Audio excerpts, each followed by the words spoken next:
What's going on, guys? So today we have new information on the update that is coming on April 10th called the Legends Reborn.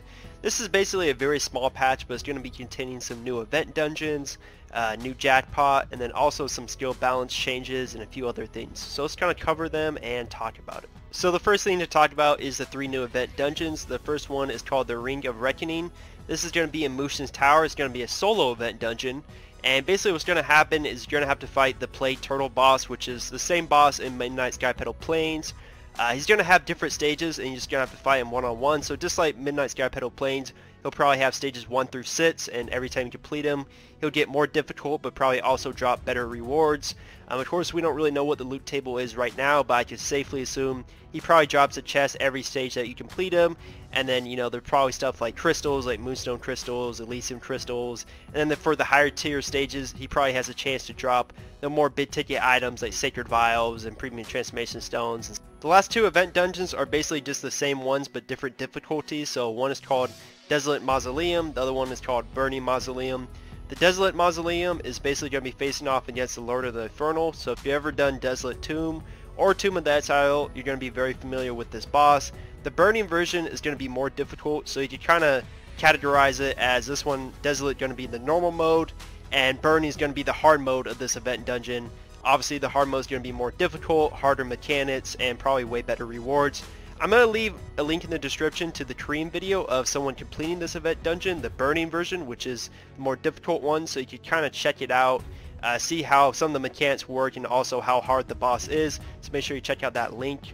They also mentioned you can get 2 different event tokens from completing the 3 event dungeons. One is called Resurgent Emblems, other one is called Legendary Orbs. Personally, I've never really been a fan of them having 2 different event tokens. I really like it when they just keep it simple and have one event token that you farm for, and then you can purchase it with your Sacred Vials and get all the good materials that you want from the events. When you have 2 different versions, I just don't really like it. It keeps everything split. Like, what they'll probably do is you can only get Legendary Orbs from Ring of Reckoning, and then you can only get the Resurgent Emblems from the other 2 event dungeons. I don't really like that system, probably because it just gives me really bad PTSD from the freaking terrible Halloween event when we had the 2 different emblems, which was god awful. I know they're doing it right now with the Lunar Coin and then the Blossom Orbs, but even then I'm not even really a fan of that. I just feel like they could keep it way more simple, just have one event token, but that's just kind of a nitpick, not really that big of a deal, I guess. They're also going to be bringing back the Jackpot. This is one of my favorite things because it's free and it gives a bunch of cool stuff. If you're not familiar with it, it's an item where you purchase it from the Hanmun store. You can purchase it once per account. Every single day it has a 24-hour cooldown, so you open it once per day. Every time you open it in lots of higher tier stage, so you open it at stage 1, the next day it'll be stage 2. It has 10 stages total. Once you get it to the final stage of 10, it actually drops a costume for everyone.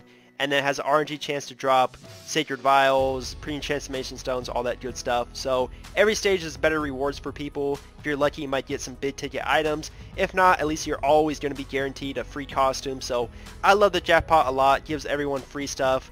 Who doesn't like free stuff? I wouldn't really call it an event though. I don't really know why they call it that, because you're literally just purchasing it from the Hanmun store and then you're done. I guess, you know, right clicking is considered an event now. I don't really know, but it's free, so I mean, hey, you can't be mad. Last but not least is they're going to be giving a bunch of new system changes. One of them is they're going to be giving us the new skill balance patch, which has been in Korea for a minute now, and we're going to be getting it now for North America and Europe. Basically just makes Awakening way better for the majority of classes. For example, the Warden class is going to be getting some really nice changes. They're going to be actually, all their animations are going to be improved by a lot. They're going to be way faster.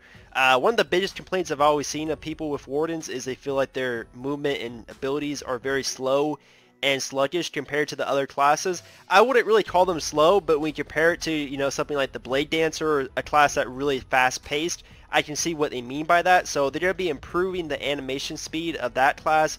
Going to be fixing numerous buds from gunslingers, warlocks, all the classes. So really this is going to polish a lot of the classes with this Awakening update. And also on Twitter they asked, since we are getting a skill balance patch on the next update, can we know which Korea balance patch month it is from? They actually told us it says up until their March 20th patch. So this is going to be really recent stuff. This is actually the patch where the Blade Master 3rd spec already came out. Now I'm going to highly doubt we're going to be getting the 3rd spec of Blade Master. I would assume we probably won't even get it until after ET raid is released, probably sometime in summer. I really don't think we'll be getting it now or anytime soon, so I definitely wouldn't get your hopes up on that. But the exciting part is, someone actually mentioned it here, we're going to only be 1 month behind in steel patches for Korea now. This is actually a pretty big deal because if you guys are familiar, I mean, we've always been behind Korea in steel patches in general for a long ass time. Like, we've been way behind them, and now we're 1 month behind them. Like, we're super close to what they're getting, and we're going to be getting those type of steel patches. So personally, I like this a lot because I feel like it'd be a lot more smoother if they just give everyone the same steel patch and just keep it like that, instead of them getting something that's really polished for their region of Korea, and then we have to struggle and wait 3 months to get that same steel patch. I don't really feel like that's a great system, and I feel like if they catch us up with Korea, it can really help us with everything being more fluid for Blade and Soul in all the regions. So I'm a big fan of this, but don't get your hopes up for 3rd spec of Blade Master. Definitely don't see that coming with this update for sure. They also mentioned lowering the difficulty for different dungeons and raids. Definitely can't wait to see what dungeons and raids they're talking about. In terms of dungeons, I'm going to assume probably Ransack Treasury for sure, because they really nerfed the hell out of that dungeon's gold, so it made sense to make it way easier now, because it's one of the few normal mode dungeons that are actually still pretty mechanic heavy. I wouldn't be surprised if Shadowmoor gets nerfed a little bit. Less white mechanics, also even Dreams on Theater, just less white mechanics, making it more easy for you to fail on and still complete the dungeon. Wouldn't be surprised with that.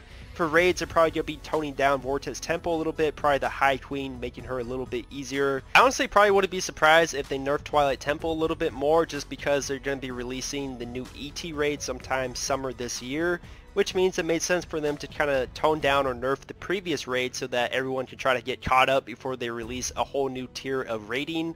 Personally, for my clan, we're working on clearing the 3rd boss of Twilight Temple, which is the Scorpion boss. We're going to be starting our 2nd week. The first week we got it down to like around 78%, and I thought that was pretty damn good. We'll have to see for this week, but anyone who's actually cleared or fought that boss knows how annoying that boss is. He really is super mechanic heavy and very, very unforgiving. All 12 players in your raid really have to be in sync, or that boss clear is not going to happen. Kuropi definitely knows what I'm talking about. He's been working on that boss with his clan, and yeah, it's not fun at all. So anyways, that's a new update. It's really one of the smallest patches we've ever had. Like, it's just like 3 event dungeons and that's it. Personally, I don't really mind though, because the Awakening update was so huge that I'm still kind of playing through that. I don't really mind a smaller patch this time around. Anyways, let me know what you guys are excited about. Leave a comment. Hope you guys enjoyed the video. Leave a like, subscribe, all the good stuff. Hope you guys enjoyed, and I'll see you guys in the next video real soon.